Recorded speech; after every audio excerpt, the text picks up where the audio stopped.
What is law of equi marginal utility. देखो नाम से ही क्लियर है, इसका मतलब है, देखो चलिए स्टार्ट करते हैं हम लोग। Finally what is law of equi marginal utility. कह रहा था equi marginal principle states that a consumer will be maximize his total utility when he allocates his fixed money income in such a way that the utility derived from the last unit of money spent on each good is equal। अब इसका sense क्या है? एक इंसान अपने limited income से, अपने limited income को या उसके पास जितना भी पैसा है उसको वो दो या दो से ज्यादा गुड्स पर किस तरह सजाए ताकि उससे मिलने वाला मार्जिनल यूटिलिटी मैक्सिमम हो जाए। अब फिर से समझिए, एक इंसान का इनकम आपका एजम्पशन है कि फिक्स्ड है। मान लो हमें हमारे पास 500 रुपए है और उस 500 रुपए से हमें सेब खरीदना है और आम भी खरीदना है। उस सेब और आम को कैसे हम डिजाइन करें उस 500 रुपए से कि दोनों से मिलने वाला मार्जिनल यूटिलिटी इक्वल हो जाए। अब ये बात अभी भी आपको समझ में नहीं आई होगी, हम अच्छी तरह जानते हैं। अब धीरे धीरे एक 1 बाय 1 स्टेप जब आप लोगे ना तो समझ में आएगा। अब अगली बात ये समझिए कि आप law of diminishing marginal utility के बारे में अच्छी तरह जानते हैं, इसलिए मैंने आपको पहले पढ़ा दिया है। इस वीडियो में उसका लिंक भी मैं डालूंगा। Law of diminishing marginal utility क्या कहता है? मालूम है क्या कहता है? जैसे जैसे हम एक एडिशनल यूनिट को यूज करते हैं ना, वैसे वैसे उस एडिशनल यूनिट का मार्जिनल यूटिलिटी घटता जाता है और ये घटकर एक समय पर क्या हो जाता है? जीरो। और उससे भी ज्यादा जब घटता है ना ये, तो ये निगेटिव हो जाता है। राइट? तो मार्जिनल यूटिलिटी एडिशनल यूनिट को यूज करने पे घटता है, ये आपको मालूम है, ये मालूम है ना?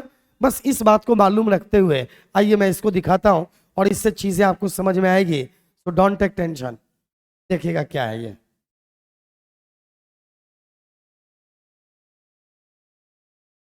पहली बात तो ये कि यूनिट्स ऑफ मनी, मान लीजिए आपके पास 8 रुपए है। कितना रुपए है? 8 रुपए है। कितना रुपए बोलो? 8। और आपको ये एक्स है, एक समान है एक्स और दूसरे वस्तु का नाम है वाई। तुम कुछ भी मान लो, ये मान लो सेब है, ये आम है, मान लो ये कपड़ा है, ये जूता है, ठीक है ना? मान लो ये चावल है, वो दाल है। चाहे कुछ भी तुम दो चीजें मान सकते हो।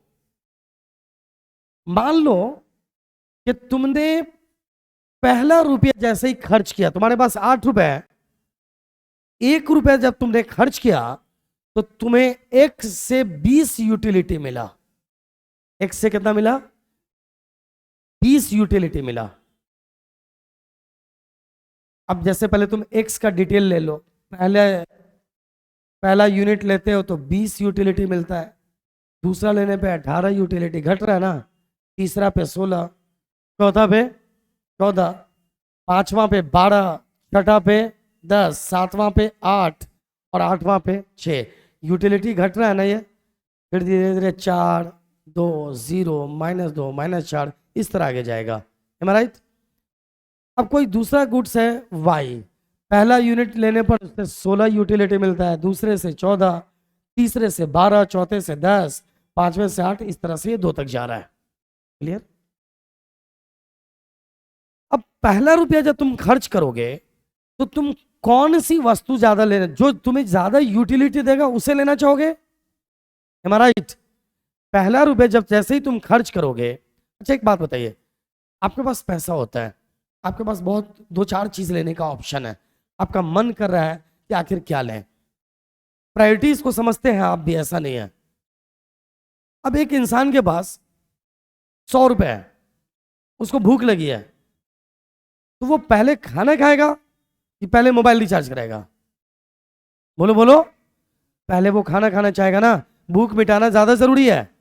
इसी को बोलता है प्रायोरिटी को समझिए। उसी तरह से मैं आपको कह रहा हूं कि दो सामान आपके पास है ना, आप फ्रूट्स लेने गए हो। अब आपको लगता है कि अनार खाने से हमें ज्यादा मजा आने वाला है सेब की अपेक्षा, तो तुम सेब लोगे या पहले अनार लोगे? पहले अनार लोगे। तो तुम उस गुड्स को पहले पसंद करते हो जो तुम्हारे ज्यादा यूटिलिटी देता है। M I right? तो जब तुमने एक्स खरीदा, तुम्हारा एक्स कितना यूटिलिटी दे रहा है? 20। और वाई पहला यूनिट लेने पर कितना दे रहा है? तो तुम पहले क्या लेना चाहोगे? एक्स। फिर दूसरा रुपए जब खर्च करोगे तो तुम कौन सा लोगे? 18 वाला या 14 वाला या 16 वाला? फिर दूसरा यूनिट भी लोगे तो ये तुम 18 वाला खर्च करना चाहोगे। अब तीसरा रुपए जैसे ही तुम खर्च करोगे ना, तो यहां भी 16 है और यहां भी 16 है, ध्यान दे रहे हो क्या? तो तुम कौन सा वाला 16 लेना चाहोगे? एक्स वाला 16 या वाई वाला 16? एक्स वाला 16 लेना, वाई वाला 16 लेना चाहोगे। क्योंकि एक एजम्पशन और है, मैं जानता हूं थोड़ा सा दिमाग इधर से उधर होगा यहां पर।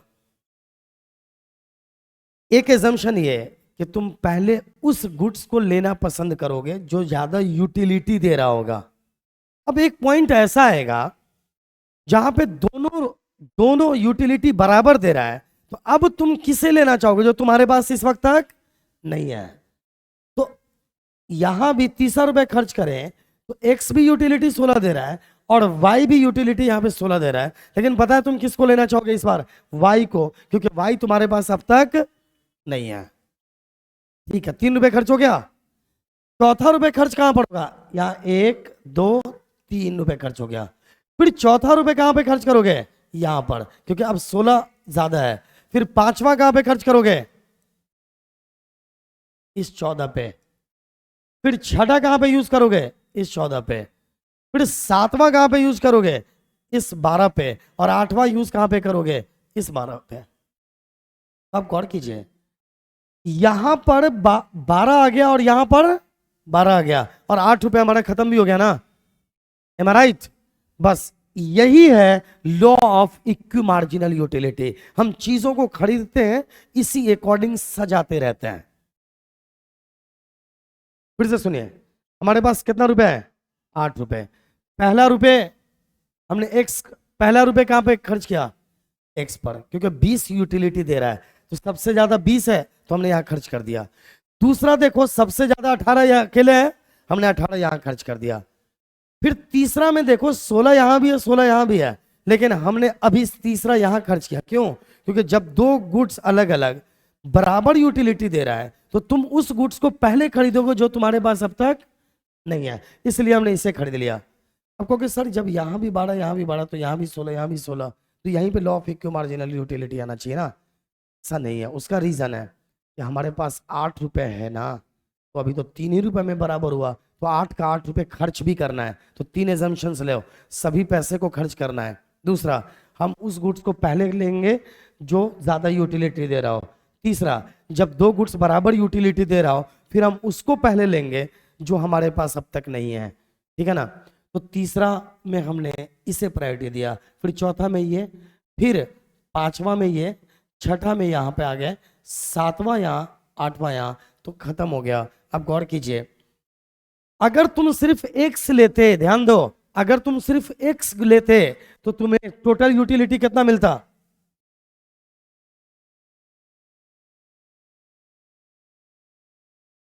Just a minute. अगर तुम सिर्फ एक्स लेते तो टोटल यूटिलिटी कितना मिलता? 104। और अगर तुम सिर्फ वाई लेते तो कितना मिलता? 72।